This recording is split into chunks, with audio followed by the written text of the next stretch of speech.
ఇంకా ఈరోజు డేట్ అయితే కనుక 2వ తారీఖు సెప్టెంబర్ నెల 2024 సంవత్సరం. ఈరోజు మనం కలికిరి టమాటా మార్కెట్లో టాప్ ధరలు ఎలా పడాయో తెలుసుకుందాం. దానికన్నా ముందుగా మన ఛానల్ అనేది ఎవరు కొత్తగా చూసినట్లయితే కనుక లైక్ చేసి షేర్ చేసి సబ్స్క్రైబ్ చేసుకోండి. ముందుగా వచ్చేసి కలికిరి టమాటా మార్కెట్లో బాక్స్ అయితే కనుక 15 కిలోల బాక్స్ అనేది ఉంటుంది, చిన్న బాక్స్.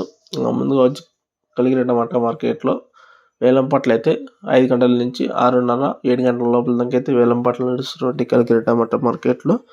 కలికిరి టమాటా మార్కెట్లో టాప్ రేట్ వచ్చేసి చిన్న బాక్స్ 350 రూపాయలు అయితే టాప్ అనేది పలికింది. ఇది అప్డేట్, ధర అయితే పెరిగిందని చెప్పొచ్చు ఈరోజు. ఇది అప్డేట్. వీడియో నచ్చితే కనుక లైక్ చేసి షేర్ చేసి సబ్స్క్రైబ్ చేసుకోండి. సో లేకుండా అయితే అప్డేట్ చేస్తుంటా. కలికిరి టాప్ వచ్చేసి 350 రూపాయలు. ఇది అప్డేట్. Thank you.